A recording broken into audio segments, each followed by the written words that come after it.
What is going on, everyone? Chris with Journals, Comics, and Pop Culture with another video continuing the recent series that I've been doing. And this one has to do with Silver Age Marvel keys and if they've held their value since their MCU debut. And the theme around these keys is that they're all Strange Tales comics relating to Doctor Strange. All right, we're going to have some fun with this. But guys, it's A1 Wednesday, so I got to give a big shout out to my local shop, A1 Comics, and I have to let you all know of their schedule. This is their schedule every single week. They have live Instagram sales every Wednesday and every Friday. If we look at their schedule right here, tonight, live sale Wednesday, that's today, 5 p.m. to 8 p.m. Pacific time. So that's an 8 p.m. starting time for those on the East Coast. They are on Twitch every Thursday.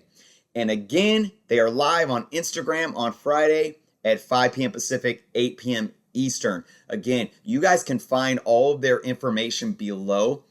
Follow them on Instagram at A1 Comics. You will not regret it. All right. Also, if you are in the area and you're looking to sell comics, Pokemon, magic, trades, pulps, toys, statues, original art, and more, A1 is always buying. You can check out their information there below. There's 2 emails for Landvin and for Christian for comics and cards. And of course, you guys can always check them out at a-1comics.com.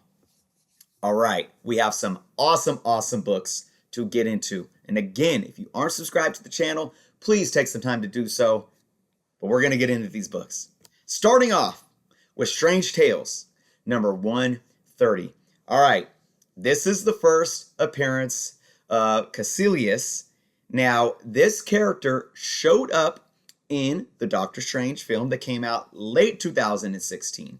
All right, so what we're going to do is we're going to break down the fair market value of this book prior to the film's release. We're going to break down fair market value shortly after the film's release.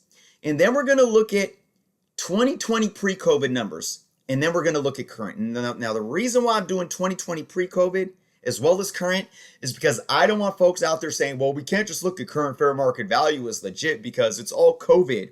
It's, people blowing their stimulus checks on comic books and it's a bubble and it's going to pop and all this stuff. So that's why the pre-COVID 2020 number is here. So you guys can still gauge what the market was doing right before COVID hit. All right.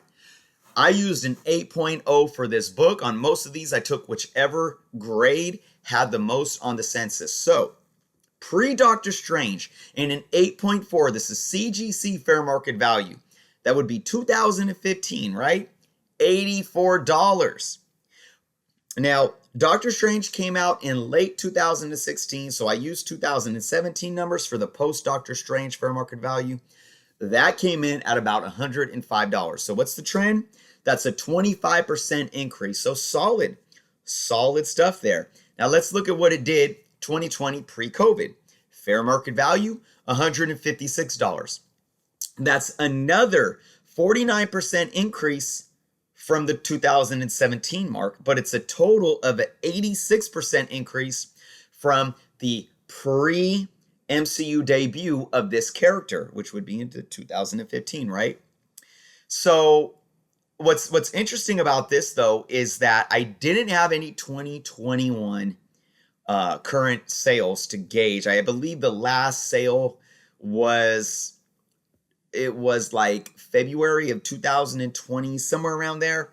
So I don't know what this thing has been doing in CGC graded books, because there's not too many of them out there. So, but you could still get a clear idea that this book has continually increased over time. And I'm going to say this about Strange Tales. I think Strange Tales as a series was heavily overlooked for a very long time. There's a lot of first appearances in this title that have been picking up steam for the last couple of years. And some of that too, as well as a lot of these characters are huge possibilities of characters that are showing up in the MCU in the near future, right? Let's move on to the second book. That is Strange Tales, number 126. This is the first appearance of Dormammu, again, a character that we saw in the 2016 Doctor Strange film. So for this book, I looked at 7.0 CGC grades, all right? So we're going to look at a 7.0 CGC fair market value in 2015. It was sitting at about $225. Look at this. Post Doctor Strange release in 2017, about $225. The trend, it didn't do anything. So, well, hey, look, it didn't take a loss.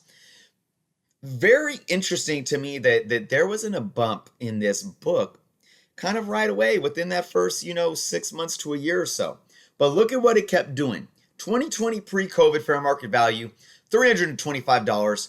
So we finally saw a 44% bump up from both 2017 and 2015 since they stayed the same between those years. So we saw some consistent increase there.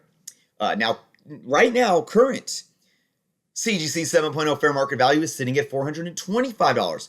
That's an 89% bump. So again, we look at the COVID market, a lot of stuff is up, but again, this is a book that was continually increasing upward, at least over the last few years before COVID. So again, maybe Doctor Strange's role in the MCU might have had a play to this, or like I said, because we saw Dormammu and that seemed to not really get people into this book right away.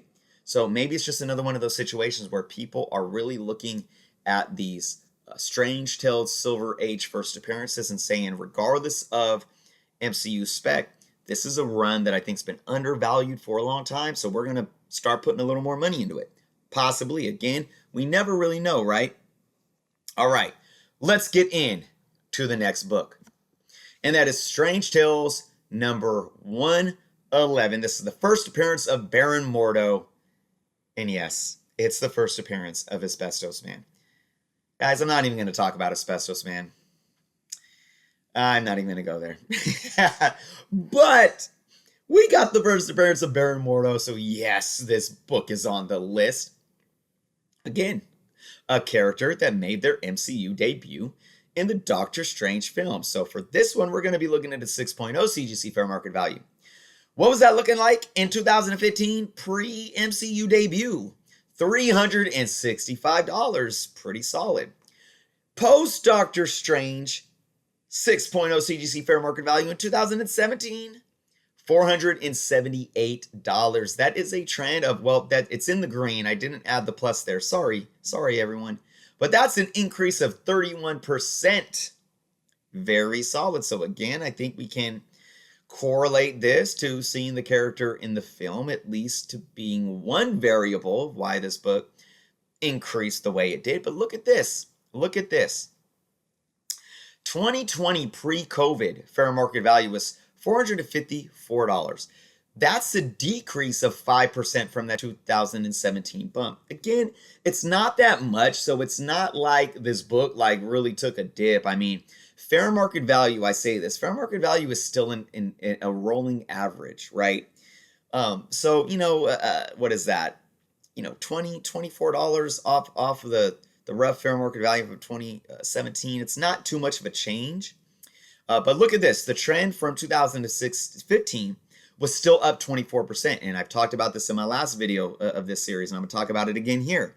What does that really point to? It points to the thing that I always talk about, thresholds. Thresholds.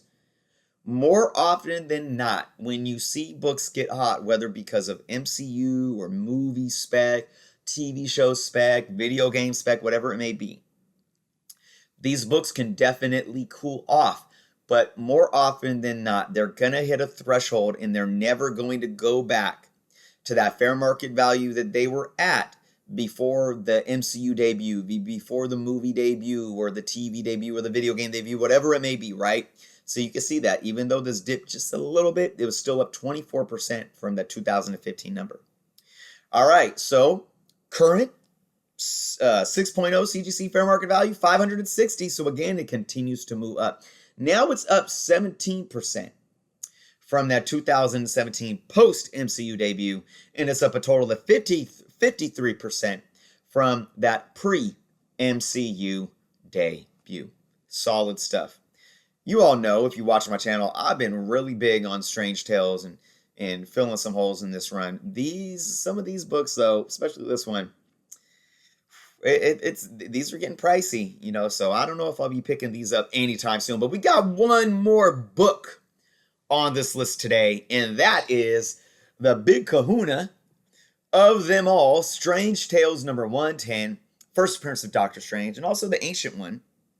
Now, this book, again, it's a huge book already, and you can see that with the numbers here, but interesting trends here, and we're going to look at them. Pre-Doctor Strange, we're looking at a 7.5 for this one, all right? Pre-Doctor Strange, CGC 7.5 fair market value in 2015, $4,180.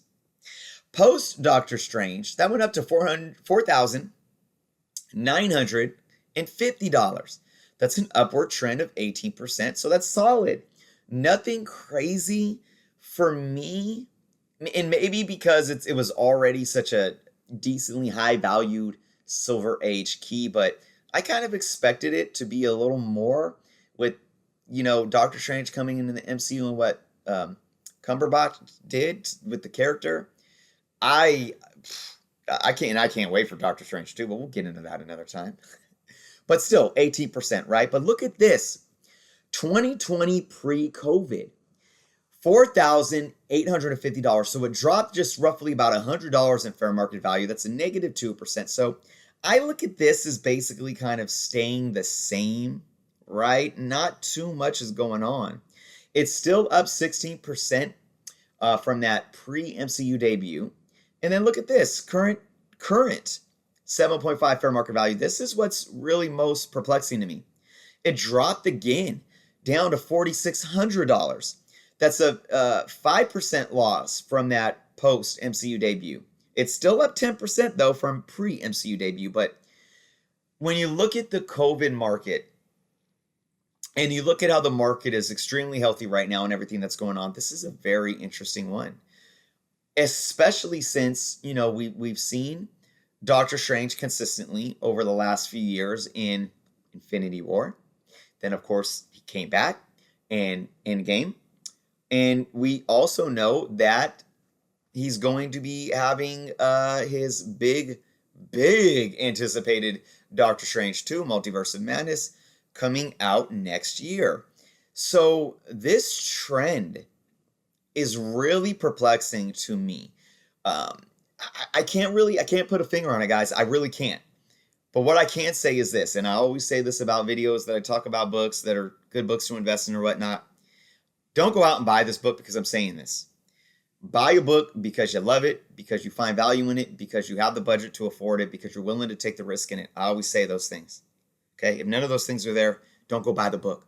But look, this might be, and I'm going to encourage you guys to listen to my words right now. I'm looking at this from a business standpoint, okay, from a financing standpoint, from an investment standpoint. This might be a good time to invest in this book. If this book is seeing this trend to where it's not really moving, it's down a little bit from where it was at a few years ago, it might be a good time, even in lower grades. Now we're looking at a 7.5, so for a Silver Age book like this, that's still a higher grade. So even if you're looking at like anywhere from a 3.0 to a 5.0, it might be a good time to buy again if you're willing to take the risk. But I have a feeling that once we get some type of trailer for Multiverse of Madness, this book is going to be looked at a little more, and this book is going to continue to slowly increase over time again. Now, we also have a lot of other books relating to this film, the Doctor Strange 2 Multiverse of Madness film, that are probably going to steal the limelight from this, because we might have some more first appearances, right? We know what's going on with Scarlet Witch. The Mephisto things or the Nightmare things are still really being driven home to the rumor mills, right? So you're going to have a lot of things that are going to be more first on the list in collectors, but still, it's a Doctor Strange film. And I think this book is going to slowly start to increase back up, and those trends from that 2017 mark are going to slowly get back into the green. That's my assumption. Don't take my word for it. Nobody can predict the future. So there it is. Those are my Strange Tales books. Really interesting takes overall on these. Of course, as always, I want to know what you all think and what these books have been doing below. What do you think the MCU has done? Do you think a lot of the other attributes to the health of these books, whether it's the increases in value or the decreases in value, how they have played a role? But before I go, I got to give a big shout out again to all of my Patreon members, starting out with Larry, Serge, Michelle, Jacob, Tyler, Keith, Jeremy, Sean, Michael, Comic Spunk, Jeff, Tricky Clicky, Philly Born, Alvin, Frankie's Aquatics, Fletch Comics, Joshua, Pedro, Peter, Jason, Joe, Larissa, Sagi, Dan, Bishner, Simon. Thank you all again so much. And if you guys are out there wanting to see what it's like to help support the channel as a Patreon supporter via patreon.com, you can visit the link. It is below. It's only $3.99 a month where you get extra perks, exclusive videos via Patreon. You also get automatic entry into all my Patreon only contests, and you also get extra entries into my YouTube contests. And I also want to take a minute to give a big shout out to my YouTube members that are subscribed, paying that $1.99 membership. You guys can pay just the $1.99, hitting that join button below as well. You guys are going to get perks as well, and including extra entries into all my YouTube contests, which my next one is coming up. That 5K subscriber contest will be announced shortly, probably in another couple weeks. If you still want to enter, all you need to do is this: subscribe to my YouTube channel. Follow me on Instagram if you have an Instagram. If not, it's quite all right. Make sure you subscribe to the Comic Book Canon YouTube channel. Our link to that is below. And then come back to any one of my videos. Anyone, I will see your comment, and just comment saying, I am subbed to you in Comic Book Canon, and you will be good for one entry. All right. With that being said, everyone, thank you so much again for watching. I'm really enjoying the series. Let me know your thoughts below. Be well, and until next time.